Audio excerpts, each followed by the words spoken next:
play will go under review.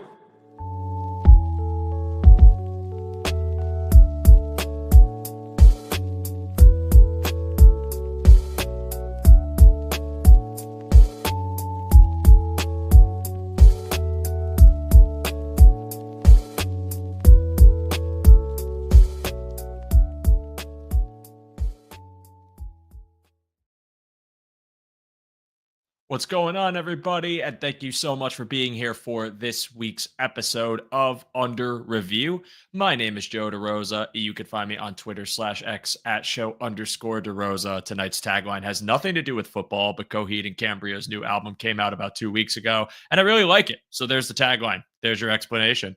Tonight's episode is continuing on the draft season for this show. Last week, I hosted James Foster of the 33rd Team, a fantastic draft mind who was able to give us some insight into some prospects that you might have heard about, as well as some that might be a little bit under the radar that could be on the Bills' radar at positions of need in this upcoming class. And this week, I wanted to run a mock draft, just a fun little exercise where we could just go over the board, see what it looks like, and make some decisions together as a family, you all and us. And yes, I say us, not just me, we. I'm bringing back my buddy, John Helmkamp, to join me on this mock draft. John, welcome back to the show. How are you doing tonight, my friend? Buddy, I am good. I'm glad to be here. It is draft season. We're like 3.5 weeks away. It's right around the corner. Got here quickly. Really excited to dive in. It's a really interesting class, and there's a lot of players at positions of need for the Bills. So I think it's a really good situation for Brandon Beane to be in. He's got 10 picks to utilize. He's got the flexibility to trade up and down and go get guys that he wants. And there's a lot of players at positions that he needs. So I think that it's going to be a really fascinating few days for Buffalo. I totally agree. Real quick, Ryan, thank you so much. Ryan is someone who watches us pretty much every week, except for last week where he said he wasn't available on time. That's unacceptable. I'm just kidding. Appreciate you, Ryan. Thank you for watching. He also says, welcome, John. Very nice guy, Ryan. We appreciate you. You're a good dude. As well as Ron, who's here. I want to give a shout out to Ron. He's also in the chat. Amen. They are going to get flagged for delay of pod. Definitely. The commissioner has already sent me the letter. But yeah, I agree with you, John. It's a class that is rich in depth, but feels like the top end. And I spoke about this a little bit with James last week. It feels like the top end isn't as clear cut when you talk about the depth of truly first round talent, right? Like you might have in some boards 20, some boards in the case of Ryan or on James, I believe he said about 17. You might have mixed results on how many true first round grades there are, but that's not that much different from every draft class, right? We have 32 first round picks, but very rarely are you going to find a class that has truly like 30 beyond elite players in the first round or potential elite players. It's all about what this prospect looks like going in and can you mold them. And in the case of the Bills, who are typically picking in the late 20s, 30, hopefully 32 at some freaking point soon, and not just because of a trade.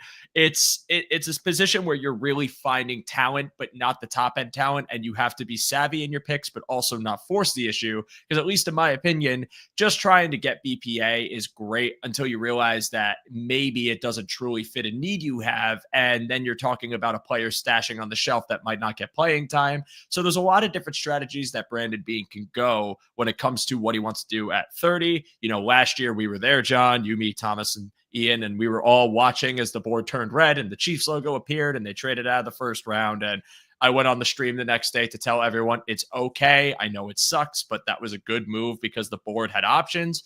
And we could see a situation like that again, John. I mean, when you talk about what the needs are at pick 30 for the Bills, it's really, a lot of people will tell you, one of corner, DT, edge rusher, for some people still on the wide receiver train. Some people are saying safety. And really, all of those positions are going to have an abundance of options at pick 30. So in my eyes, at least, it really just boils down, and I'll spin this back to you and you can tell me if you agree or disagree.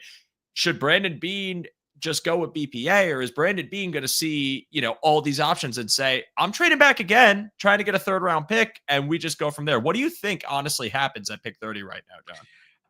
I think it goes back to what you were saying earlier in terms of you have like a clear cut kind of top 16 to 20-ish guys that are, first round grades. And then after that, I mean, they've been saying it for a couple months at least where it's like from 20 to 50, there's not a whole lot of difference in terms of the general grades and the consensus around the draft community. So I don't know what I want to happen.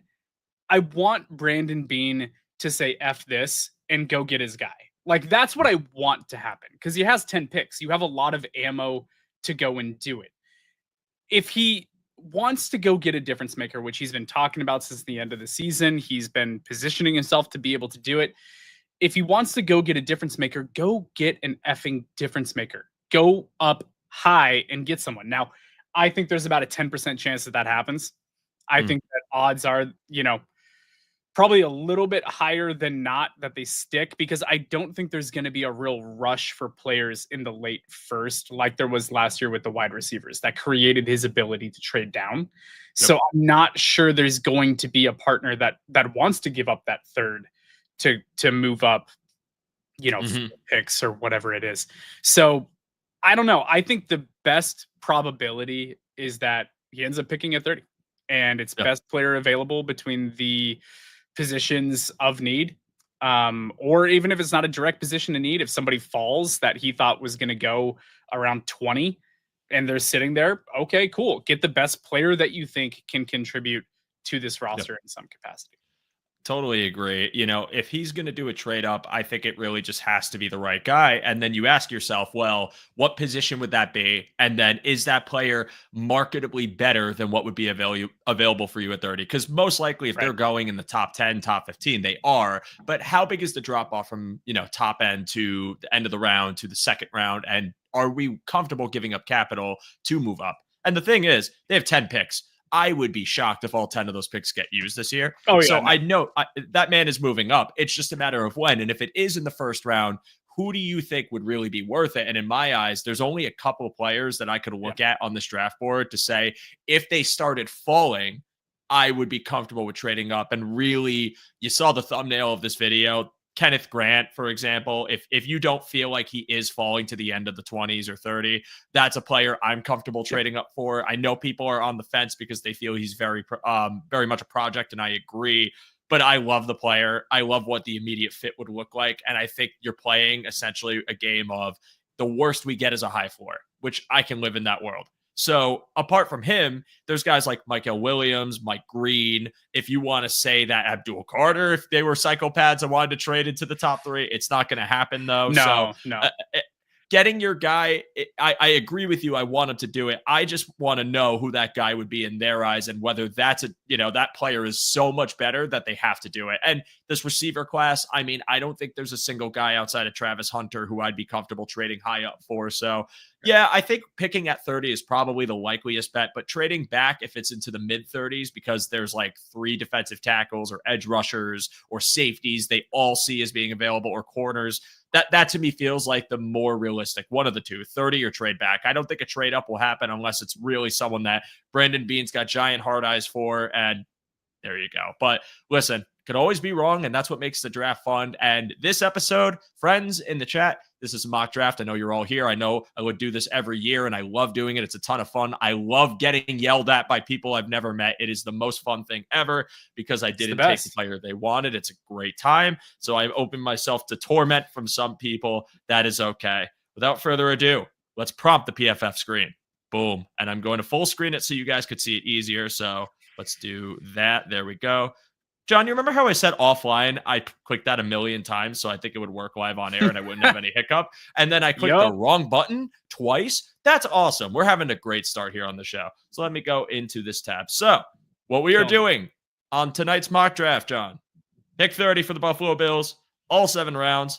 I'm going to get fast because once we get to the later rounds, letting it go at normal speed is just agony. So we're not going to do that. And I am open to trading. I am open to not trading. I am open to playing the board, and I will read your comments in our chat and see what you guys are saying about who is available on the board. John, are you ready to roll? Yeah, dude. Let's do it. Hell yeah. We enter the chamber. And before we begin, John, just out of curiosity, because I don't know how many mock drafts you've played with so far this season, is there any team that you've looked at before the Bills that you've tried to make a preliminary trade with prior to pick 30? Has that happened? Because I've seen some people try to do this, but I haven't yet, and I'm interested what you're going to say. The team that I have circled is Atlanta, because Atlanta only has 4 picks. So to me, I think there's a scenario there where they look at it and go, dude, we need a lot. We need a lot of players. We need a lot of DBs. We need a lot of, people on the defensive side of the ball. Really, I mean, they could use another wide receiver. It says that there is a need, and sure, but they have Drake London. They have Bijan Robinson. You don't like Darnell to me. Mooney. They're like a late day 2 wide receiver need type player. So for me, their lack of draft capital, and they kind of get stuck in these middle areas there where it's like, okay, if they don't love a pass rusher that's sitting there, because that's what's going to be in that range, right?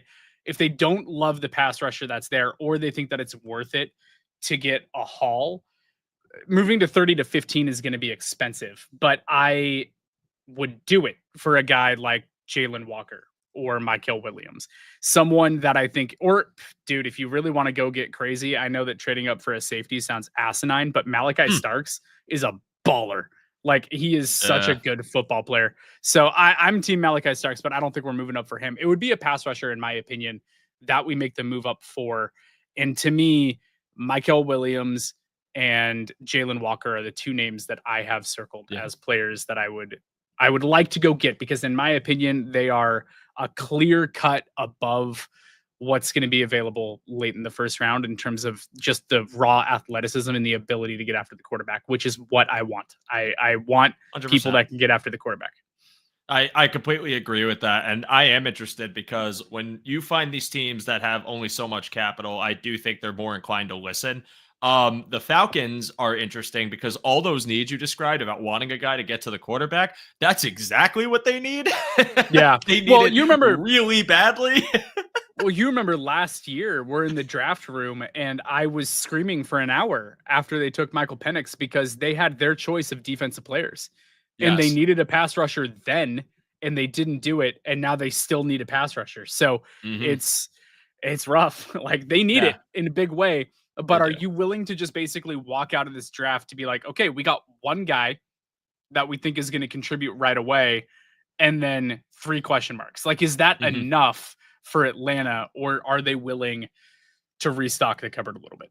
Yeah, and it's funny, when we were there, and we'll start this as soon as I made this, but when we were there in the Radio Row when Atlanta made the pick, it was like the moon landing or like some sort of other large-scale event with a bunch of computers. Everyone in the room gasped. I'm not even joking. It was actually silent for like a couple of minutes. And there was a group of people, we didn't get to meet them, but they covered the Falcons in the distance, and watching them was hilarious. It was amazing. And listen, hindsight's what the Michael Penix drafting is actually like working out for them, in my opinion, because now that Kirk is likely the backup or gone, it actually ended up panning out. But in the moment, everyone was just completely dumbfounded. And I was too. But listen, I'm glad it's working out for them. I love Michael Penix. Like, I think he's a baller. I thought he had one of the best arms in the class last year. I thought he was getting projected way too low and people were scared of injuries. I'm glad that man got a chance to start, and I hope he runs it because he is a ton of fun to watch, and that offense is loaded. So without further ado, let's start this. And what I'll do, John, is I'll pause around, like, if I can time it right, 15 to try and see where Atlanta's at or what's been taken. And if I can't time it right, then I'll just let it rip. try to pause it like 12, 13-ish. Like, all right, a little bit before. I'm going to do my best here, guys. I apologize if I botch this. Whatever. All right, I got through the top 10 so far. So let's see with our first. All right, sorry. Well, Chicago's got a pick, but we got Ward, Sanders to the Browns, Hunter to the Giants, Carter to the Pats, which I would hate. Oh, God, Campbell, I hate that so much. Yeah. Campbell to the Jags, Junty to the Raiders, Barron to the Jets. Barron goes in the top 10. Wow. That's early. I don't know if he's going to go top 10. I love him, but I don't know if he's a top 10 player, especially over Will Johnson. I figured Will Johnson would be the one that goes earlier. Mason Graham to the Panthers. I've actually seen some scenarios starting to play out where Will Johnson slides, and I'm not sure why. I think there's maybe some questions around injuries or something along those lines, but Will Johnson, I mean, dude, he could have been in the Heisman conversation. Like, he is such a lockdown stud at corner. So if that happens and he's sliding, I don't know. I might Yeah. I might be tugging on my coat a little bit to be like, A little bit. I want him. He's very Yeah. good. Well, Very and good football especially player. because you just locked down Benford, right? So we got the Oh yeah. confirmation of the extension for him, which is awesome, by the way. I'm very excited about that. I feel like had to mention it at some point on the show. Now you're kind of like knowing that you have that 4-year pad and you're not scrambling to find a guy who would inherit his role next year. It makes me a little more comfortable. But the idea of like Will Johnson or Barron being CB2 across from Benford, that's an awesome proposition. And for the right price, I Yeah. would consider it just like you would. So he's not in this top 10. Like Barron going to 7, shocking to me, but Graham to the Panthers makes a lot of sense. Campbell to the Saints, I could see. This isn't really an outlandishly bad randomized top 10 so far. No. But now number 10 is going to be like Matthew Golden. I'm going to be like, okay, fine.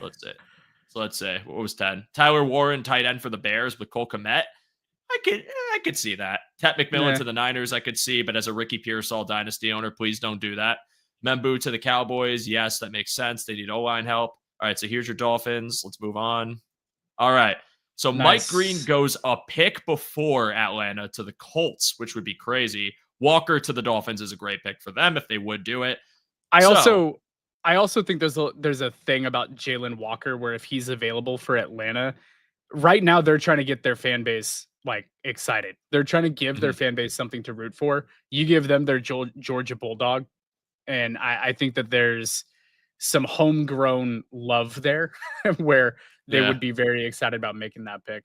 But yeah, look, we're here. Will Johnson is on the board at 15. Yeah, he is on the board. As is Michael Williams. You want to laugh? Roy just pointed this out. You could slow the speed down and speed up the later rounds. I've actually never known that. I've just let it rip. But I also, when I do these by myself, I just turn it up to turbo because I don't need to wait.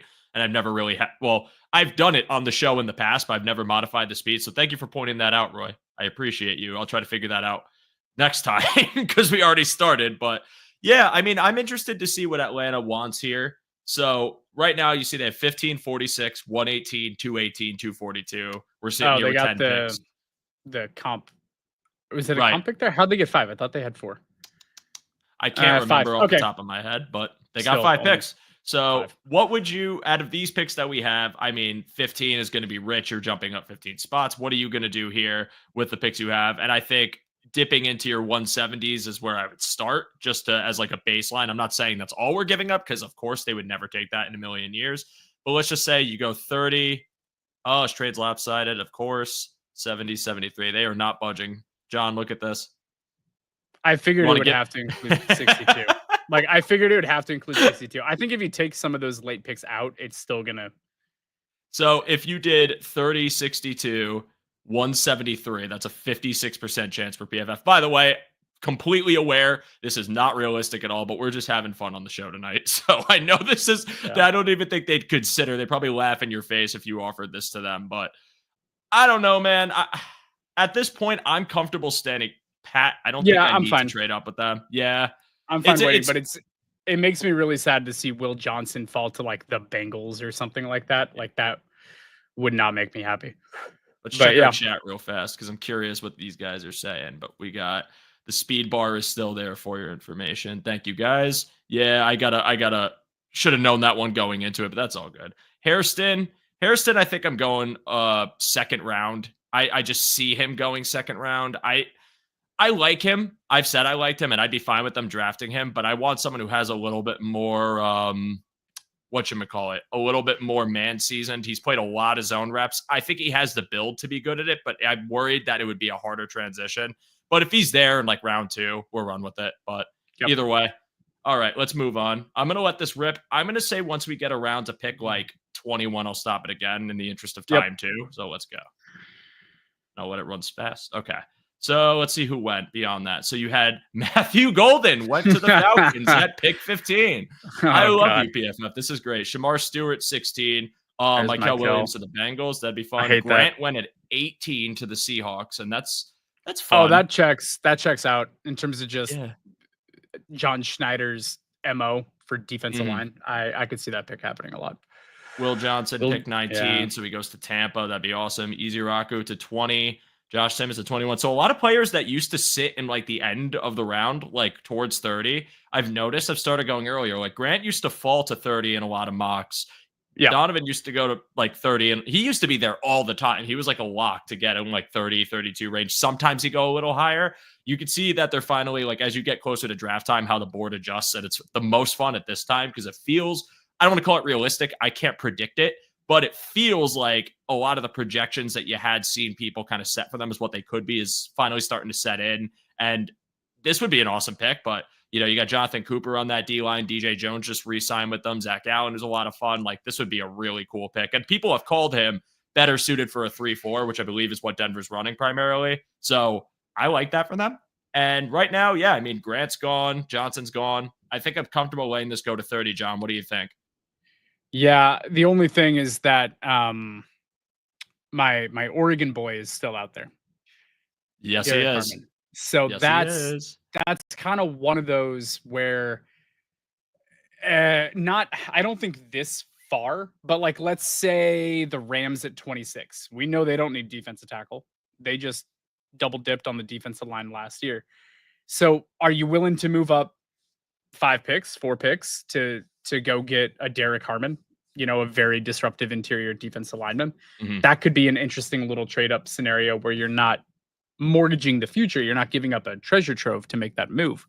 Yeah. But yeah, I think let's just let it play out and let's see where we're at 30. So I'm slowing the speed down. And what we're going to do is we're going to watch this play out very slowly because I'm curious if we're thinking like if we see, I'm worried about Harmon going around this range right here. Like LA is good. I think they're good on their interior defensive line. Baltimore could be, but you never know. It's Houston and it's Detroit. So maybe Green Bay, but I feel like Houston's the one I'm watching out for because their edge rushers are good. But I wouldn't be surprised if they go for an upfield 3T/1T. And I kind of want to see what happens. So let's watch. All right, Walter Nolan, Egbuka. So Minnesota's on the clock. All right, Houston. I'm not going to do it. Tempted here. I'm tempted. Very tempted. Well, because your DT's on the board, you still have Harmon, you still have Alexander, you still have Tyreek Williams. So it's a good amount. Hold on, James Pierce hasn't gone. He has not gone. No, you're right. That's very interesting. Yeah, I think right now, if you're looking at this board, okay, James Pierce is available. Derek Harmon is still available. Mm-hmm. I think we still have a couple corners that are out there. Luther Burden's falling. Yeah, if you feel Burden's like getting falling. feisty. Amos is still there. What do you call it? Revel is probably still going to be there and pick or in round 2, in my opinion. Obviously, you have Hairston. Did Starks didn't get taken yet? I don't believe. No, he didn't. No. So Starks is still there, but I don't know if I want to trade up for a safety personally. I'm comfortable with the depth of safety in this class. Like that's where I stand on it. I really like Starks. I know Anthony, who's going live at 9, is a huge fan of him too. I just feel like where they are now with their safety room, I don't think it's complete, but I don't think there's a red alarm panic button to go to get one unless it's like Starks at 30. That's the only safety I'd want to take at 30. I'm kind of like whatever on. Like the athletic profile is awesome. Yeah. I don't think I want to take him at 30. I would rather just like see if he falls in round 2 because I think like there's deficiencies in his game that have been shown that I'm not crazy about, but you can't deny how freakishly athletic the guy is, which is why I think his stock would be higher, but I don't want him at 30. I feel like Starks is the only one I would want there. So I don't need to trade up. I think I'll let it rock. I think I want to let these next 5 rock. I know I've been playing with it, but I want to see what 30 looks like and I want to see what offers we get. John, I'll give you the final say. What do you think? You cool with that? It's good with me because at this point I don't like Derek Harmon's one where I'm like, okay, that might be a tier above. Like that's the one for me where I might be okay with it. But I do think that in this range, you're starting to get to that point where, okay, there's not really that much of a difference between the talent of all these players. Like that's kind of where I sit. So I'm good letting this go to 30. There's a chance that Harmon's there at 30. I don't know. So I think I'm good with it. Although at this point, I do think it would only take like a third partnered with like maybe a 2026 third and 30 to move up. So probably. I think, it wouldn't take that much. But yeah, let's just let it rock. Let's get to 30 and see. And we did have people in the chat pointing out that Minnesota would be a prime trade candidate, and I do agree with that. But like the way the board was falling, like Walter Nolan, I like him a lot, but I feel like he's better suited for playing a full-time 3 role. If he put on a little bit more weight, even though he plays really well at his position, I'd be like way more keen to the idea. But I think he's just going to do better as a 3, and that fit would be fun for the Chargers. So screw it. I'll let him go there. Let's let it run, boys and girls. Let's see what happens here. I was so ready for it to be Harmon immediately. Starks is gone. Eamon Worry goes, Hey! all right. Wow. Look at the board. Oh, look at us being patient, John. I'm proud of us. Look at this, guys. We got Luther Burden right there, James Pierce, Gray Zabel, Derek Harmon, Nick Scorton, Darius Alexander. Am I saying that right, by the way? I've never heard his name pronounced. I've heard Scorton. I've heard Scourton. It's Scorton. Demetrius Knight, Connerly Jr., Yominor, TJ Sanders, Tyleek Williams. Wow, I love this board. I love this board so much, I'm willing to hear what the trade offers are, John. Yeah, no, this is one of those scenarios where if someone is willing, if someone has a guy that they're like, I want him, I'd trade back here. There's no problem with that. Let's see. Did the Browns go quarterback in round 1? They went Sanders, yes. They took Shedeur at pick 2. I personally don't think this is going to happen, but yeah. They're going to move up to give him Luther Burden.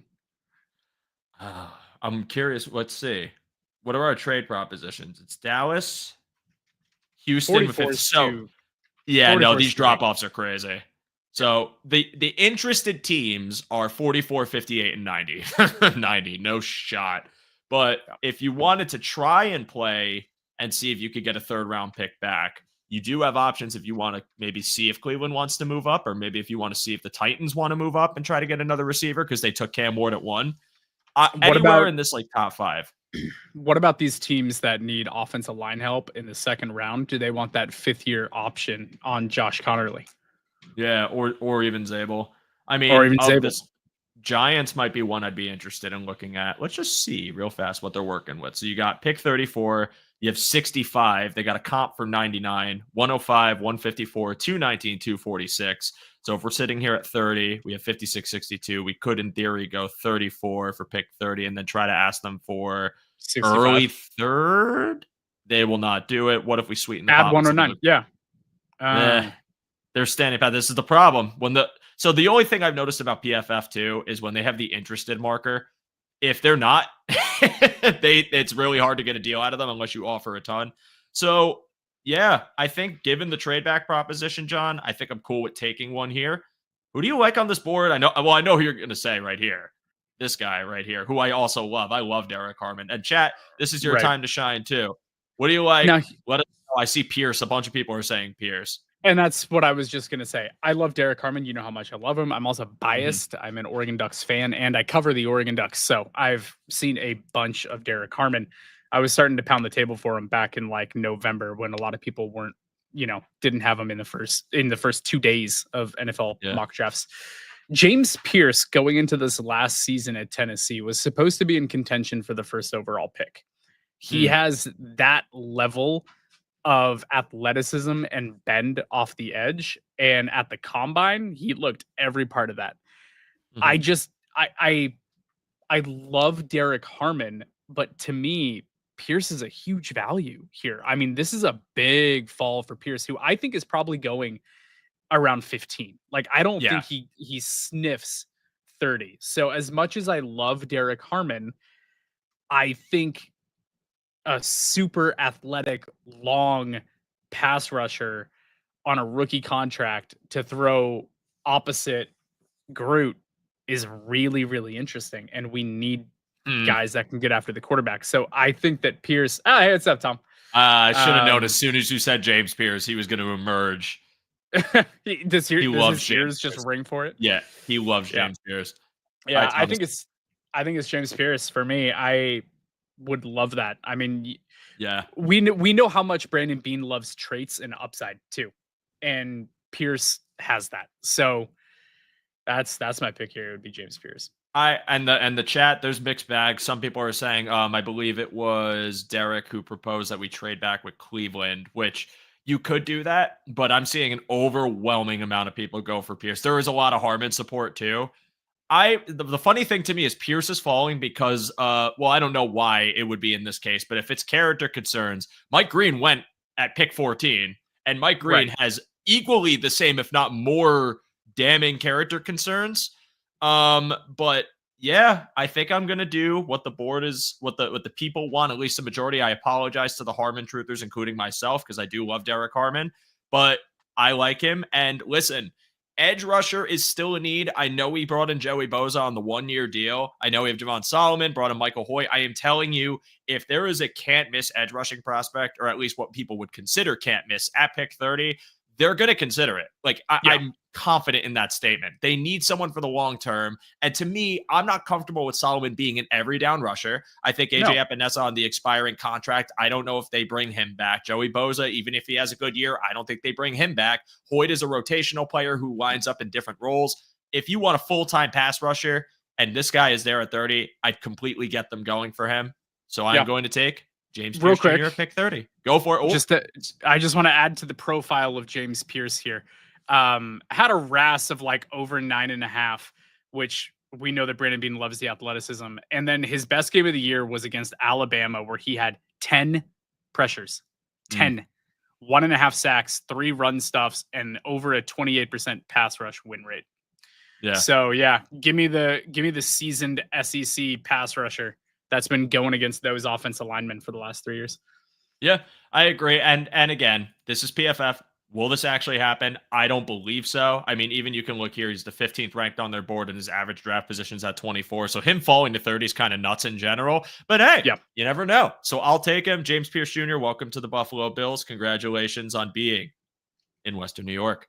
All right. Now we're entering the second round, John, and I'm at a point. Yeah, look, that is, dude, listen, both of these are gross because Luther Burden's awesome. I think people are sleeping on him a bit too hard. Like, he was, you and I talked about this, John. People thought he was like a first round pick, but I'm seeing him go into the second now, and I don't get it. I know he didn't have as good of a year. I know he's lined up in the slot mostly, but there's traits about him that make me think he's going to work really well as a boundary receiver too, even if he doesn't have the size. He separates. And then Derek Harmon to the Eagles because Howie Roseman's a psychopath, and he'll take all the good DL and still be good. I would freak out if Derek Harmon went to the Eagles. I would just feel like, F you, Howie. Like, I would lose my mind if that happens. But he can't keep getting away with this. But he can't. Burden, I agree with you on. I think people are sleeping too much. I will say that with him, there are some reports out there about like work ethic concerns. So I think that's contributing to his slide a little bit here, combined with a pretty disappointing year. But he was a, go-getter, downfield weapon, yak weapon, everything, even as a true freshman. So I would not be shocked if he goes much earlier than this, but we've seen it happen before. People slide all the time. So if he's available mid-second, I would believe it. Yeah, no, you'll always get those handful of prospects that fall farther than you think. Like, I've seen people talk about Sanders maybe falling, which I think could happen. I think people talk about Green falling because of the character issue, quote unquote. There's talks about, even though he's not a first round pick, Isaiah Bond meeting with the Bills, and then these mysterious character issues come out, and now he might fall into the 4th. And some people have even said 5th. I don't know. I don't know what's going on when it comes to that, but it would not shock me if players with that label attached to them do end up falling. And in the case of Pierce, I don't know him. If he's there at 30 and the talent's there and they've done enough of their due diligence to say, hey, we want the talent and we'll deal with the rest later, then go for it. I'm okay. He's on the list of people I'd be perfectly comfortable grabbing here. I do still think, because I've said this, interior defensive line is a need, but sometimes if you have another need and it's not as pressing, but the player's there and you see a path for them to play, which I would with Pierce, he would play immediately, but he'd also be a long-term option. It makes perfect sense to me. Like, this is a guy, even if he got, 40%, 50% of pass rushing snaps this year, after Bosa's gone, after Epinesa's potentially gone, like, that's a guy that gets a lot more shine. So I'm cool with this. I've made my peace with it. We move on to the second round. We'll run it up a little bit. I saw some people suggesting maybe we trade up here. So I'm interested in doing that. I think we could try again, maybe around the 40s, potentially, like in the 40. Let's go with like the top 5 and 40 and just see where we go. So I'll up the speed a little bit and then we'll go there and see what's going on. Okay. So your second round, look at that. Cleveland gets their tackle. Giants get their tackle. So you nailed it with the O-line help and they went for the first 2. Tie league to the Titans, which, okay. I don't really, Yeah, that makes no sense, but sure. I could absolutely see it because I think the Jags are going to target receiver. I love this pick for the Raiders. Thomas is awesome. Jack Beck is such a patriot. TJ Sanders to the Bears. Jack Beck is such a patriot. I'd TJ laugh if Sanders that is happened. fun and disruptive, and I would like that for the Bears D line. Although I don't know if they have a pressing need at 3 tech. Darius Alexander, you guys know I really like him, so he's there at pick 40. So, John, are you targeting anyone here as a potential trade up? Because we have the 2 second-round picks, but maybe we want to try and score a DT that might still be available. Although I think the main guys that I'd be cool with moving up for are gone, or maybe Trey Amos, who is still on the board right now and still an option. But I'm starting to think you might get a good option there at 56. What do you think? I'm not really clamoring. I'm trying to think about who would be on the board here that I'm. Princely Umami Ellen. We just took an edge, so just kidding. Yeah. Princely's following. Let's see. Tyleik Williams, I just want to touch on really quickly because if that is a pick that the Bills do make, he doesn't have massive upside as a pass rusher, but in terms of what you're getting from a very high floor, disruptive, run stuffing defensive tackle that doesn't get pushed around, that would be why you take him. So it wouldn't be the splashiest of picks if it's Tyleik Williams, but it's just a solid defensive tackle. It would be a very underwhelming pick to me because I think there's so much upside at this area in the draft. But that would be kind of the reasoning, in my opinion, is you're just like, hey, this dude could just be a very good NFL football player for quite a while and blow stuff up on the interior on run plays. Yeah, no, I like Tyleik Williams a lot as a run defender. I've seen the questions about his pass rush, which I do have questions about myself, but I think he's someone that I feel like walks in and he's impact for the Bills defense specifically as the opportunity to muddy things up in the middle of the field, prevent the explosive runs in the middle of the field, keep your linebackers clean. And I think that trickle down effect is a huge impact on the defense, especially when you consider what the Bills offense is. I made this point on Twitter like a week and a half ago, but the Bills are a run heavy offense now, right? And they've proven that they want to control games methodically. They want to control the line of scrimmage. They want to run the clock and give teams fewer opportunities. But in order to do that successfully, you have to get teams in a position where they're not getting explosive plays and getting down the field efficiently and quickly on you. And a part of my issue with how they're currently constructed is that there's a lot of explosives that get given up. And even though they have decent havoc numbers and they have good stuff percentage, those explosives are going to happen at some point to any defense, but I don't want them as consistent. And I feel like a guy like Tyleik Williams, in my eyes, is a good remedy for that. And even if he's not an every down player, you get a run stuffer. You get someone that helps the identity of your offense because maybe more third and longs come from taking him and having him on the field. And some of your pass rushing interior linemen like Daquan Jones, and maybe if you draft somebody else, can cater to that. So I like your points on him. I'm a fan of the player. I'm not opposed to him at 30, but this was just what I didn't want to pass up on. But I know we're taking a while and I want to keep moving on here, John. So I saw someone suggest San Francisco, and I'm interested in seeing what they would want. So let's move up and let's see what they're asking for. Okay, they're on the clock right now. Jackson Dart to the Jets at 42. That's awesome. 43. They also have 75, so they have a third rounder too.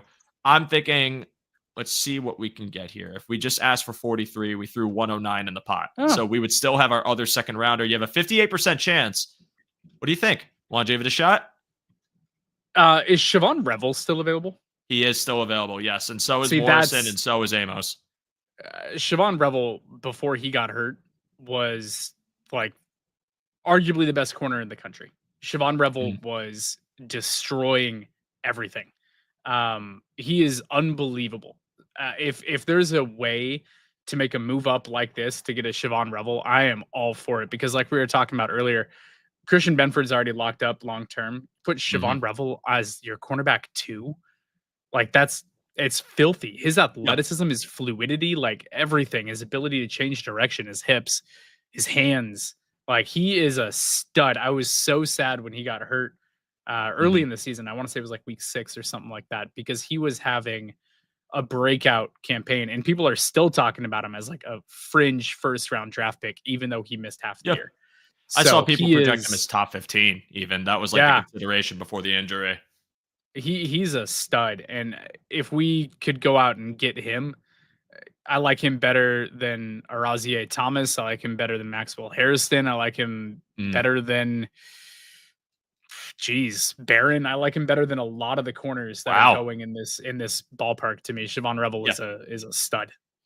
I 100% believe too that he would have been gone by now if it wasn't for the injury. And the same thing with Morrison too. Morrison was a great prospect. Yeah. That hip injury scared people off. That's the unfortunate part about some of these corners is you have to worry about the injury red flag. But I want to try this trade. I threw in 206. It gets it to a 69% chance. Again, I don't think they're making all 10 picks in this draft. So I figured try dipping into the later, and the 7th round to me is just whatever. I know they found talent there before. I'm okay with moving on. So 56, 109, 206 for 43. John, any opposition to this trade? Am I doing too much, or are you cool with it? No, I think the value is about right. Yeah. All right. Let's do this. Let's see. All right, here we are at pick 43. And would you look at that? Okay, so real quick, Xavier Watts is sick, and I do really like him. He is. We already drafted edge rusher, so I'm ruling out Landon Jackson. But there you go. You're 3, pretty much your board here. Trey Amos, Hairston, Revel. I'm an Amos truther, and I think he's ready for this scheme. I'm favoring him, but I know you like Revel. So chat, this is your time to shine. Who do you like? Which corner? Tell us. Tell us right now, because this is your time to shine. I need you. Also, I do really like Watts. So if they like Watts too, that's okay. It doesn't just have to be corner. I want this to be interactive. Also, real quick, while I'm waiting for more answers, Braden Swinson is fun. I was watching his tape today, John. Yeah. I don't know if you've gotten a chance to watch him. I sent you the screenshot, by the way, of the ridiculous formation that they had against, who were they playing? It wasn't Bama. It was a different game. Not USC. Who was the other one? Arkansas. They were playing Arkansas, I believe. I'm trying to remember now. And just had this alignment where they had like a linebacker and another linebacker and a DB and like a row. And then they had their line set. It was very fun. LSU was doing some weird things over there, and that's a good time. So I really, really like Swinson. If they didn't go edge in round 1, traded up in the 2nd and got him, he'd be a slam dunk. I think he fits the scheme well. He's got plenty of bend. He does have some speed to power too. Can get washed out in the run game a little bit. I noticed times where they used his length against him and skewed him off, and I wasn't crazy about that. But I think that's just kind of what you deal with when you use your arms as aggressively as Swinson does. But the pass rush juice is there. There are times where he wins his run defense rep, and he wins it big. He's a lot of fun. He's getting a lot of buzz. I'd be happy with him, but all right, let's see what people are saying now. I see anybody that matches our scheme. Morrison, what's the ranking Nick has here? Morrison, Amos, Revel for me. We have Hairston. We have another Hairston. We have no injury guys, which I really like that. A lot of Hairston love here, but oh, here we go. I missed all the Amos talk. Amos. Noah says Revel. All right, so what's the count at? Because I saw a few Hairstons. No, I think Amos outnumbers him. John, I'm sorry. I know you're a Revel guy. I'm going Amos. I do like Trey Amos also. I just, man, Siobhan Revel, the upside is unreal. Like, I'm good with you making the pick. Go ahead and take him. All right. I'll keep talking about Revel, but Revel is 6'3", 191, and he high points like crazy. Like, to me, that length, that range for your second corner is crazy. Like, he's just one of those guys that I love him. And no matter where he goes in the NFL, he's someone that I'm going to be watching very, very closely. Oh, yeah. I like him a lot. If the knee injury didn't happen, I'd be more inclined to take him at that point. But I think I am okay with not taking him for that reason, at least in that spot if Amos is there. Amos just, and there's no such thing as a sure thing in the draft, right? But when I watch him, like, he has just good processing and good instincts as a corner. I like the way he can jump and time routes. I love the way he uses his length to his advantage as a man corner. But again, he's got I know there's some concerns about like his hip shift and everything, but I think he is fluid enough to work in the Bills scheme and someone that could potentially just essentially inherit Douglas's role and kind of run with that. I like him a lot. So that to me is a home run. We're on to our second of the second round picks. And right away, to me right now, we still need DT, right? You have Shamar Turner here. Norman Lott is an awesome pass rushing 3-tech. I don't think I do it for the Bills. CJ West, same thing. Alfred Collins. You want a big dude? I want mass, bro. If you guys are, if you're watching from the Discord, you guys have seen me talk about like team mass has been the thing I have been saying. Oh, me too. Team ass, dude. I'm an Alfred Collins fan. Like, again, what I just told you about Williams, anyone who could fill the void of being just a good, sound run defender, even if it's just an early 2-down guy, bring this guy in, eat up doubles. You got to remember, too, a lot of this defensive line has an opportunity, if you find those guys that can fill the void on the interior next to Ed, to unlock Ed. Like, if you can unlock Ed and free him from having to face as many doubles, or even just having to be someone that goes, whether he has to wear more hats because the other run defender isn't doing his job correctly. Like, this is, to me, who I'd want, because I feel like Collins is giving you run defense. He's right away the one I want. What are you saying, John? He's the one that's popping out to me too. But part of the reason, just using Oregon as an example, because that's one that I watch so much, part of the reason that Derek Harmon had such a breakout season this year was because of Jamari Caldwell next to him. It's that same thing that you're talking about. Jamari Caldwell, another mass dude, 330-pound one tech that can just eat up double teams and absolutely absorb, but also has the footwork and also has the ability to generate stuff on his own. But that's why Derek Harmon popped so much, is because you need those massive one techs. You need those guys that are sorry, I just got a text from my daughter. You need those guys that are taking on the double teams, that are blowing stuff up in the run to free up your 3-tech. And I think that this defensive line is lacking that in the biggest way right now, both against the run for being like pushed off the ball too much, and freeing up Ed to go out and just do some work. So mass is something that I'm very interested in. Can we have an elevator speech conversation about, are the Bills moving on from James Cook? Oh, sure, man. You want to have that conversation? Because I'm always down to have that conversation. Because Travion Henderson's available. Oh. And that's where I'm like, dude, if we're not going to pay James, and I love James Cook, you know how much I love him. But if he's right there. He's right there. If he's digging his heels in at being the third highest paid running back in the NFL after just having just over 200 carries, is he going to have the same number of touchdowns? Is he going to regress? Is he going to keep that insane efficiency going? And then is he going to start holding out and doing weird stuff and all that stuff? It's like, dude, I love James Cook. Wish you well.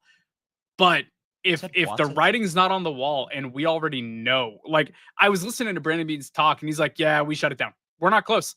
Like, maybe we'll get something done before he's a free agent. And that to me is like, oh, that's like a big red flag. Like, they're not even in the same neighborhood in terms of money. You want to give me a guy that can do everything that James Cook can do, but has a little bit more power, that is on a rookie contract and not demanding to get paid $15 million a year for 4 years.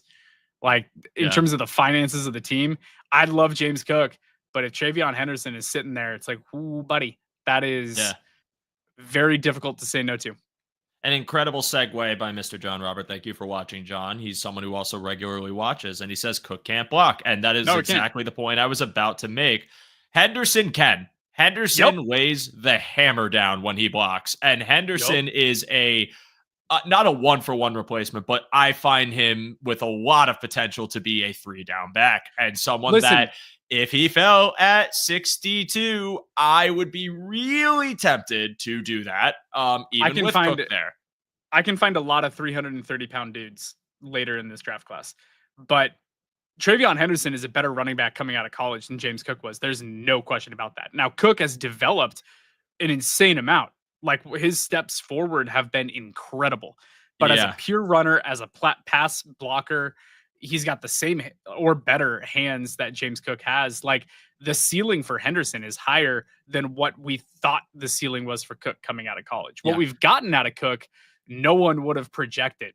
Like, he was supposed to just be a third down pass catching back, not emerge into like a star running back in the league. But I don't think that James Cook wants to pay him. Like, I don't think that Brandon Beane wants to pay James Cook. Yeah. But 5'10", 208. He's only 22 years old. I didn't think he was going to be here, man. I thought this was going to be a lot easier of a decision because I saw Alfred Collins. I'm like, all right, but it's like a shiny toy, someone that would be so fun in this freaking offense. Oh no. All right. This pains me because, and shout out to Greg Tomset, because the tweet he has where it's the next time Brandon Beane pays a running back will be his first time. And I truly don't believe they're giving Cook an extension unless he comes down significantly from the price he wants. And I think that James Cook is a good running back, but I am not. I just think like if Henderson's there, it would be so hard. Yep. Oh my God. I don't know what John, I have no idea what I want to do now. I don't know what I want to do. Oh, dude, God. I want Henderson. Emotionally, I love James Cook and I don't want to make this decision. But logistically, in terms of what we're talking about, Travion Henderson with Buffalo's offensive line blocking in front of him, including putting the sixth offensive lineman out there. Like, oh my God, Yeah. Henderson could go nuts in a power scheme, and you can split him wide and utilize him in the passing attack, or you can put him back there to pass block. You can do anything you want. I had to put this comment up because I 100% thought that name was J.K. Dobbins. And I was like, really? All right. So we don't need Henderson at all. Dobbins wants to come to Buffalo. Shout out to J.K. Robbins, man, who also says no running back in the second, take one in the fifth. But then you have people who are trying to play, try to be the devil on my shoulder. 716 Matt, you know you want to. That's so threatening, but it's so true. Oh, God. Collins does help now. John, I'm gonna be boring. I'm sorry, guys. Hate me. This is my decision. I'm taking Alfred Collins. I'm gonna resist the temptation. It is a deep running back class. I love Henderson, but to me, I think I just want to go with Collins. I want to go with the run stuffer. I'm sorry. I apologize. I will take my criticism for that. John, I'm sorry. I apologize to you. I'm going Alfred Collins. A2 protect. Oh man. All right. We're doing it. I'm going to be boring. I'm going to be boring. Now, here's my Hendo question. to Philly, F you. Come on, man. Get out. So let me just see real fast. I want to see if maybe we can get back up into the third, if that's still possible. Let's just stop it right here with Jacksonville. Let's just see. I'm curious what the comments are. Jalen Royals to the Chargers. That'd be fun. Oh, that's dirty. Yeah. I like that. See, yeah, okay. Now, if Scadabo somehow fell, that would be nuts. And everyone is saying it's the right move. Okay, I appreciate you guys. Listen, you got to understand, skill position players in a mock draft are like candy to me, like Kit Kats to me. Like, I can't stop eating Kit Kats if they're in front of me. When it comes to like receivers or running backs, even though I know damn well what the needs are for this team, I see them on the list and my brain just like fires off all the dopamine it can. And I'm like, ooh, I got to have that. So I appreciate everyone saying go for the DT. And I'm sorry to, again, everyone who wanted Henderson. But John, is there any position, like any draft position you're seeing here that you think is worth trying to take the flyer on to trade up for? Or are you comfortable staying at 132 and just letting the board fall? Man, another 50 picks almost. Yeah. Boy, that is a really nice looking first 3 picks for us, though. Take a gander. I like this. That's pretty. It would have been prettier with Hendo, but that's okay. I see. Here's where I'm starting to just the Brandon Beane line of thinking here. He still has a ton of picks, 169, 170, 173, 177. His last 4 picks are in an 8-pick window. In terms of tiers, there's just better talent here than there's going to be, that much later on into the draft. If he can get up 50 picks, he doesn't need this many draft picks. Like you're not going to need all those picks, 169, 170, 173, 177. 2 out of 4 of them, 3 out of 4 of them might not even make the roster. You know what I mean? Like there's no use holding that many deep picks. I'd be trying to move up. I know I'm aggressive, but I'm also trying to think like Brandon Beane this year. This is a year where I think he needs to be aggressive. I think you've taken care of a lot of contracts this offseason. You did great work on all those extensions. They're beautiful, great values. I love it. I think all of them came in under what I was expecting them to. You have your offensive line locked and loaded. All of them are returning. Your coordinators are taking a big step up in their second full season as coordinators. You have MVP Josh. Like, dude, now's the time. Like, go get some guys that can wait. What? Why are the Bears taking 5-3 techs? You see what I'm seeing? Why'd they take Broughton after they took Sanders? Yeah, that's dumb. Okay. I love you, PFF. Thank you. Norman Lott to the Chiefs would be disgusting. I hate that. I Henderson to the would hate that Eagles so is much. that would be everyone would be like, oh, but you have Barkley. I'm like, I promise you, they do this. I would be terrified of Philly. I don't know how likely that is. Also, quick shout out to Jordan Birch, who I watched today. I'm also a big fan. I know you're an Oregon guy. He's a lot of fun. I think he needs more in his bag, though. That was my critique of him is he's a power rusher, and that's awesome. But I find him to be limited, and I wonder what his ceiling looks like if he doesn't enhance the arsenal of moves he has besides just kind of body rushing, which he can do with this frame. Yeah. But maybe getting a little lower and being more consistent with that. I think what's really interesting about Jordan Birch is the amount of physical growth that he's gone through in the last like 2 to 3 years. Like the dude put on like over 30 pounds of muscle while keeping his explosiveness. I don't think that he knows like how good he is yet. Like he's so raw, but he is an absolute freak. You've seen the play where he got the ball on a fake punt, right? Yes, I have. I've seen that cut. Okay. Like I've never seen a coach say, "Hey, I'm going to put my edge rusher in as the blocker on a punt formation and snap the ball to him and let him rumble." And he picked up like 30 to 40 yards. And he looked like a running back in the open field. Like it was ridiculous. So he is raw. He is very athletic, very explosive, needs more moves in his bag. So I agree with his draft stock, like where it is.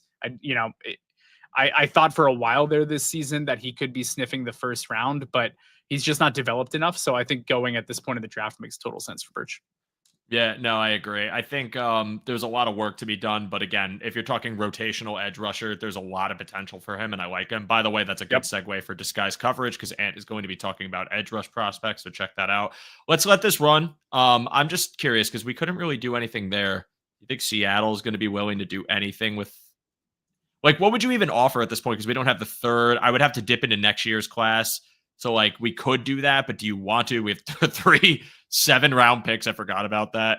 Like, we could try to do something where you give up, like, one of this bunch here. You give up 132 and maybe see if they take the cheese. But, like, they're not budging either. I don't know, man. It's going to be tough with the distance you have. Let's just let it roll. Let's just see. Screw it. See where we get. Yeah, real fast. Also, Tez Johnson. hate that. I love David Walker, and I hate that. He's a little undersized, but him in Kansas City, it won't matter. But all right, let's let this one cook, John. Let's see where it goes. 132. Isaiah Bond just went to the Lions. Deion Walker went to the Giants. That's cool. Fannin Jr. to the Raiders. Kobe Bryant to the Niners. Yeah, Caldwell to the Colts. Jamari just went off. It's okay. We got our big boy. See, we did the sensible thing, John, and we don't have to worry about it. Oh, Will Howard, let's go. No, I'm just kidding. So, all right. Yes, this kind of sucks. Although I do like Billy Bowman Jr. Yeah, this is not a pretty trade board proposals. right here. Not a pretty board at all. Damn, man.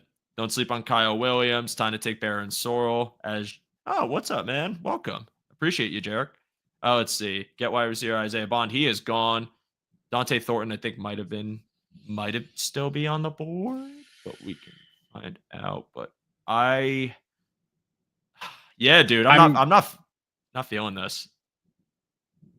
I do like Rashard Smith, but at this point, the only that's Pat Bryant. I thought that was Kyle Williams for a second. I got really excited. So a couple months ago when all of this stuff about James Cook started up, I was like, hey, Brandon, guess what? There's also another pass catching running back out of Georgia whose older brother played in the NFL who's available in this draft class. And he's down there. I just saw him, Trevor Etienne. Oh, wait, he is still here. Sorry. I don't know why I thought. Oh, Kyle Williams. Washington State. Dude, I might do it. I might reach. He's good. And I don't think this is going to happen in the actual draft. John, I'm not joking. I think this guy is going to go second or third round at this point. His stock rose. He is a lot of fun. And I think he would be a nice fit in this offense. I know it's kind of like it's not just for the name, but he's a separator. And I know we just got Palmer, but adding him into the room and having 2 vertical separators, I like the idea of Kyle Williams a lot. It might be a bit of a reach at this point. I don't know. I think his stock is higher. I might go Kyle Williams. I think that's probably pretty accurate. I'm going to check something really fast and just see. Let's see, where are we? 132. Okay, yeah. I'm checking A to Z's internal. Like we have a mock draft database that aggregates and does rankings and all that stuff. So our internal has his median draft pick in our internal mock drafts as being just outside the top 100. He's ranked as our like 142nd player. So that's pretty close to where we are right now. PFF's going to give this an F-. I don't care. I don't care. I don't draft care about Kyle Williams. Welcome back to Buffalo. You know, they say it's reincarnation's a thing. I'd like to think that too. Kyle Williams turned into a receiver from Washington State. I don't know why I always think he plays for Illinois. I don't know why. I don't know if I'm getting him crossed up with someone else, but I always think that, and then I realize it's Washington State. But I'm happy with that. Oh, Kyle McCord, Quinn Ewers. Wow. I don't want either of you. Honda McCord? I'm surprised Thomas didn't come back into the chat to tell us to take Kyle McCord unless I missed it.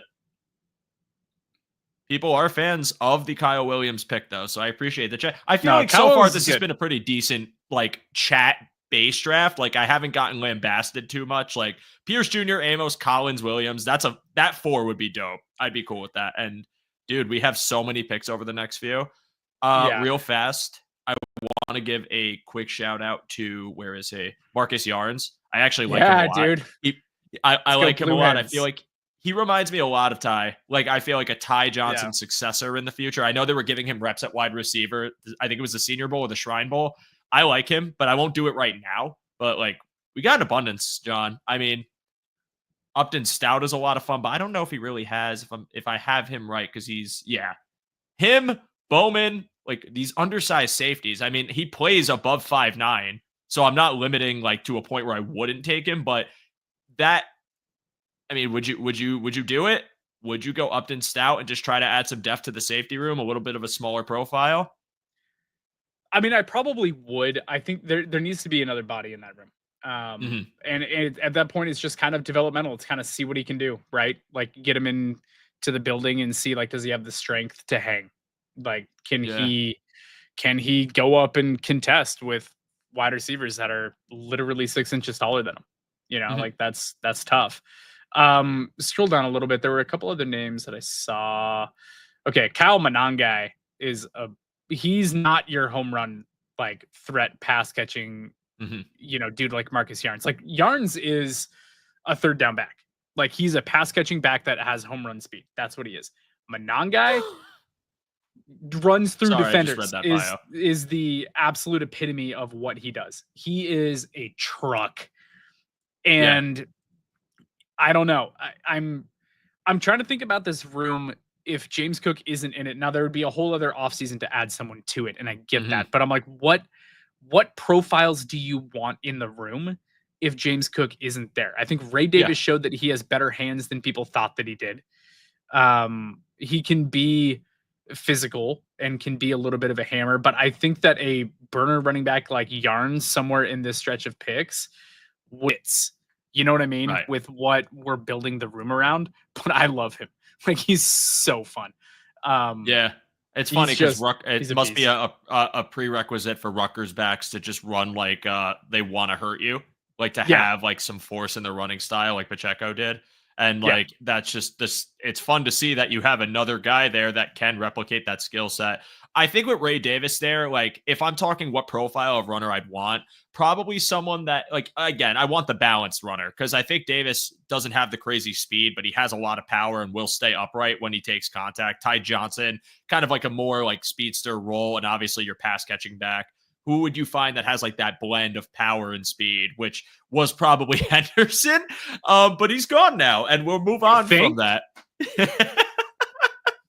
So I think right now I'm cool with going with Stout for the depth at the safety role. I think I can just, now that we're keeping Cook, I think I'm cool with not going for one unless they fall to us at like our final pick, is just to take somebody and have like someone for the room. Cody Simon or Kobe King. Is Damian Martinez still available? Let's find out. There used to be an option to go by player, but I'm an idiot. It's right here. Dude, I don't know why. When I go live, I just forget everything I know. Oh, Taj Brooks. Oh, Taj Brooks is still there. Jordan James is there, who I also like. Ollie Gordon, LaQuint Allen, who is pretty good. There's like a handful of solid backs here. I don't feel stressed at all. Backs. I don't think I need to. I don't think I need to go that route right now. I think I can wait. Last year, those were day 2 running backs. Let's take a look at corner real fast. Jason Marshall Jr. My boy Jabbar. Yeah, LSU guys seem to be gone. I know Jarek was calling out Zoff Frazier. I don't think he's there anymore. It's kind of a abundance of picks. Corner, edge, interior defensive line. Let's take a look at the safeties. Stout, Akili Arnold, Dean Clark, Elijah Clark, RJ Mickens, who I believe, James shouted him out last week and really liked him. And I didn't get a chance to watch him more extensively, but he's on my radar now.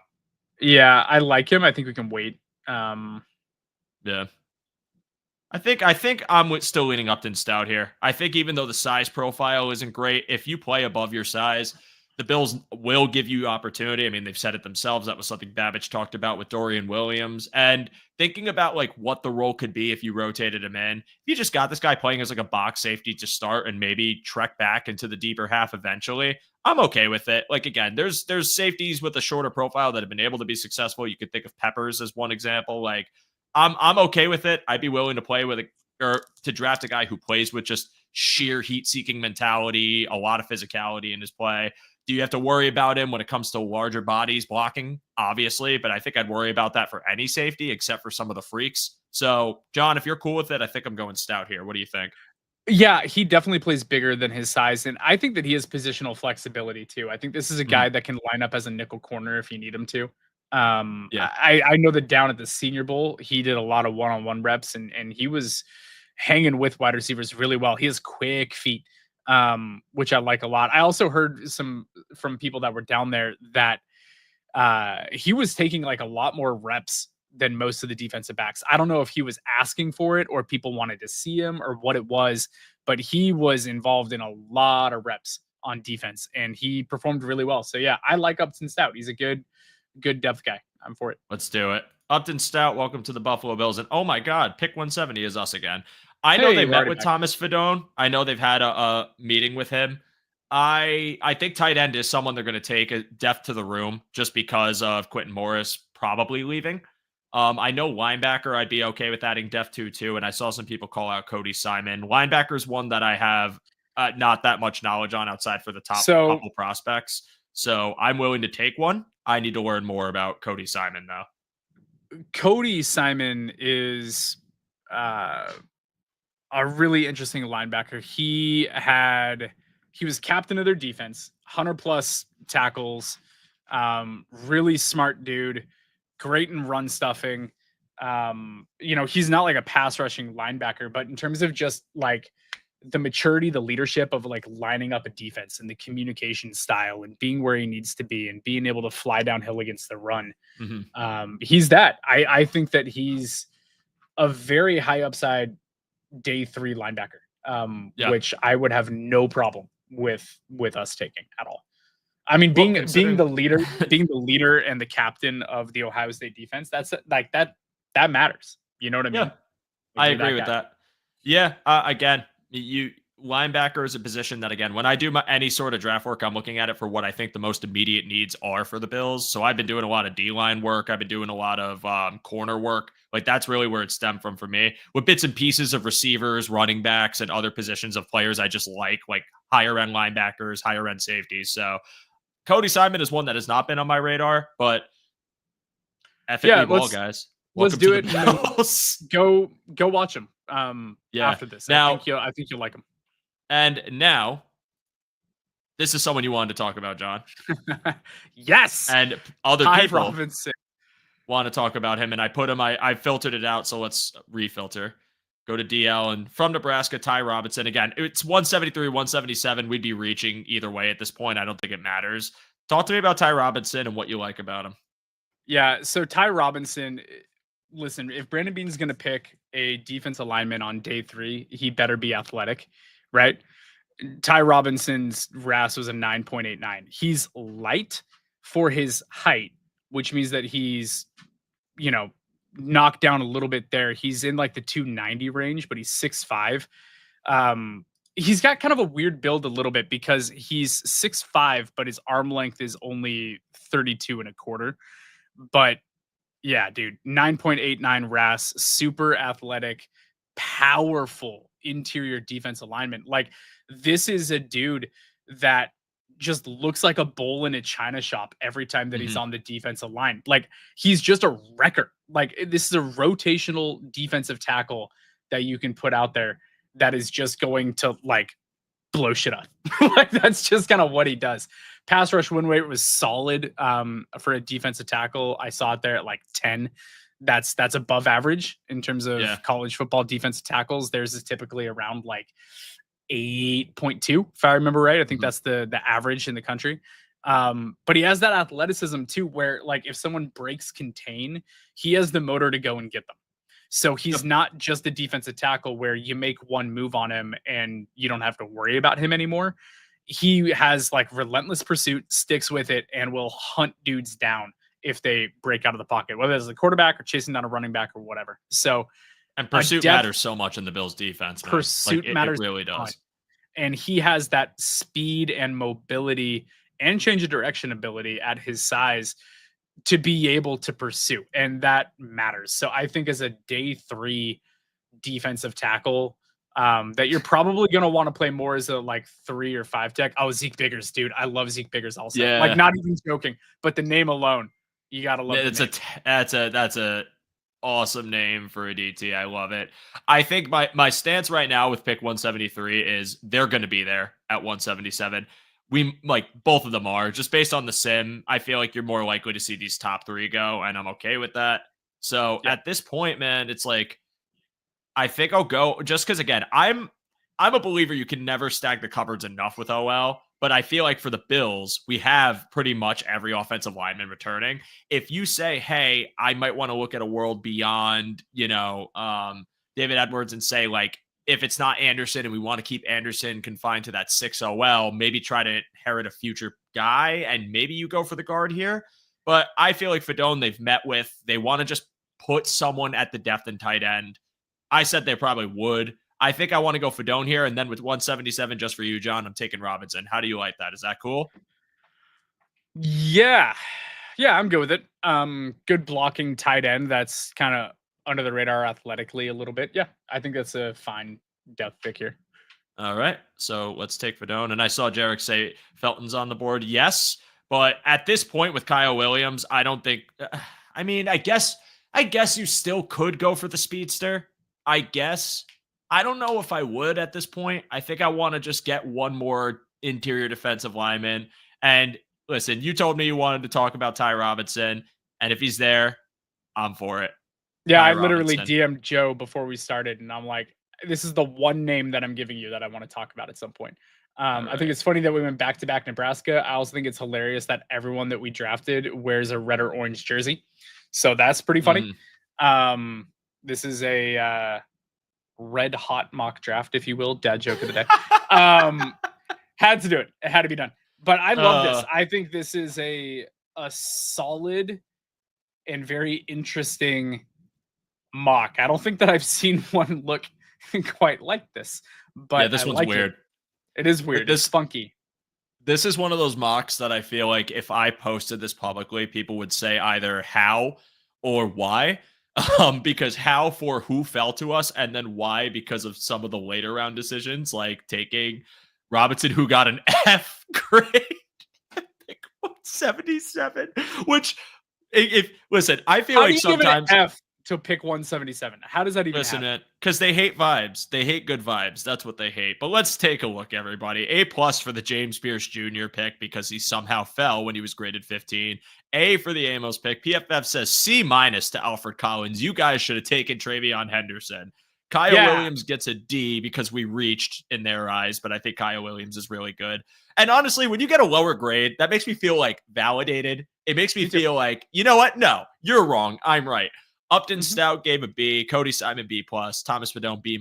Ty Robinson a big F. to leave us with an overall draft grade of B. But to everybody in the chat, you let us know what your letter grade is for our mock draft, because I will be posting it later, and I will be happy to be either met with praise or criticized. But John, I had a lot of fun with this. I thought that this was a good little exercise. The Bills are in an interesting spot. We said they might be able to trade back. I do think there's a very high likelihood that Brandon Beane's going to pull off a trade to get back up into the third round. Just where I was looking, it didn't seem like anyone was willing to budge in the simulator, but simulators are furthest things from reality. We can only be so accurate when we were trying to predict complete entropy. But as far as ours, John, I like it. I think we've addressed every position of need to some degree. I think we got a long-term edge rusher. You got a corner to start opposite of Benford who fits the scheme really well, can play that hybrid manner zone. You got a run-stuffing D tackle, and even though he doesn't have the best pass rush pop, there's potential that could always develop.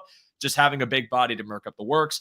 Kyle Williams would be a lot of fun, not just for the name, but because of the separation ability. Upton Stout, smaller profile, but hits really hard and plays above his frame. Cody Simon, team captain, just absolute dog. Fedone, blocking tight end, and Ty Robinson, the best defensive lineman on planet Earth. John, obviously, final thoughts on this draft. What do you think? I really like it. I think this was a fun exercise. I completely agree with you. I'd almost be shocked if Brandon Beane doesn't somehow get into the third round. Like, I just think that that's kind of a lock. I don't know why, but I just think it's going to happen. And I think watching the player difference from 62 to 132, watching the players available. And yes, we like Kyle Williams a lot, and rightly so. But I think around 80 to 100, there's a bit of a shelf. And I think you start to go down some tiers there in terms of the talent of the players that are available. So I do think that he's going to try and maneuver some of those late picks to get up into round 3 for sure. But all in all, yeah, I love this. If James Pierce falls to 30, just he has the potential upside of a game-wrecking edge. Like, he has that in his range of outcomes very easily. So it would be a very Billsy pick to pick such an athletic edge rusher with a high ceiling at pick 30. We talked about it last year when they took Keon Coleman. We're like, okay, are they going to go for a polished dude here, or are they going to go traits? Like, we were having that conversation back and forth. They went Coleman. We're like, okay, they're going traits. Yeah, they're taking the traits. And Pierce is kind of a blend of the two. He has insane traits, but also great production in the SEC. So I think he'd be an easy Brandon Beane draft pick, as long as he checks out personality-wise. Yeah. As long as they like the unequivocally funniest outcome would be them somehow James Pierce falls to 30, and you're like, holy crap, and then they take him. And then he gets a 6-game suspension for some reason. And then you're just like, all right, so the narrative of the offseason is none of our D linemen will play except for Joey Bosa. The exact opposite of what we wanted to do in the first place. But no, John, this was a ton of fun. I really like the way this board fell for us until like the middle rounds. It got a little murky, but this was a good exercise. Again, it's only a mock draft. PFF is only as accurate as it can be because entropy is impossible to predict. And we don't know what is going to happen with draft night itself and all of the different trades and moves you will see. I do think Brandon Beane does end up with a third rounder. I don't know how, whether it's trading back or moving up in the later rounds to get back in there. We will have to see. I appreciate every single one of you for joining us tonight and checking out the show, checking out the discussion, checking out our conversation as I took John off the screen. Oops. Wow. You see what happened, Sean? What are you doing? I'm just cycling through all I'm cycling through all the frames. They're so pretty. But you guys were great. This was a ton. I appreciate the feedback. I'll be posting it later. You can let us know what you're thinking on Twitter if you're interested. If you haven't gotten a chance to check out this episode live, but you're checking out after the fact, I hope you enjoyed following along.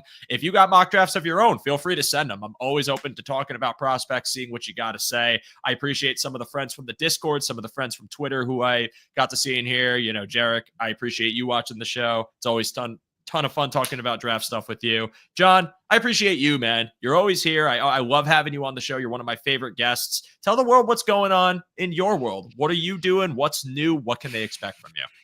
Yeah, A2ZSports.com. I cover the Buffalo Bills and the Oregon Ducks, as you heard a couple times throughout the show. It's full on draft season. I'm a part of a group in our company that's putting together a lot of collaborative mock drafts and draft content as well. That's not just Bills specific.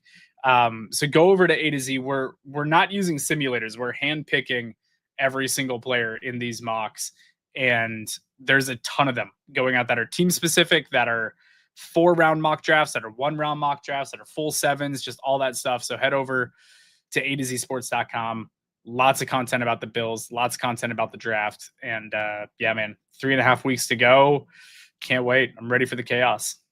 Yep, home stretch, man. I cannot wait. It is one of my favorite times of the year. I love this season. I love watching prospects, learning about them. As I continue to get deeper into the work, I'm really excited to learn more about the rest of the class. I've gotten a decent chunk of the positions of need I've been looking at, but I'm really excited to see more. I'm excited to see what you keep putting out, John. Your work is excellent. And if you are in the chat and have not gotten the opportunity to follow John and check out what he has going on, please do that. He's a friend of mine, but he's also someone whose work speaks for itself and well worth your time. For me, my name is Joe DeRosa. You can find me on Twitter /X at @show_DeRosa. If you have an opportunity, check out the description of this video for a one-pass sign-up link where you can become a member for $60 a year. You could end up in our premium Discord and have the opportunity to engage with some really cool Bills fans, as well as see my Pop-A-Shot score that I've been actively posting because I am setting records. I am so damn good at it, and I'm so excited to continue to set records. Not that anyone else cares but me, but a ton of fun tonight, John. These episodes are the best. Again, I love this time. I can't wait to see the draft, but I am going to sign off. You can stay on YouTube because at 9 p.m. you can find Mr. Anthony Prohaska going live to give you more draft discourse. As insightful as anyone in our network, you will learn so much from him, so check him out. But for us, we say good night. We say go Bills. We say mock drafts are fake. And as always, well, I already said go Bills, so I'll say it again. Go Bills. We will see you soon, people. Thanks for tuning in.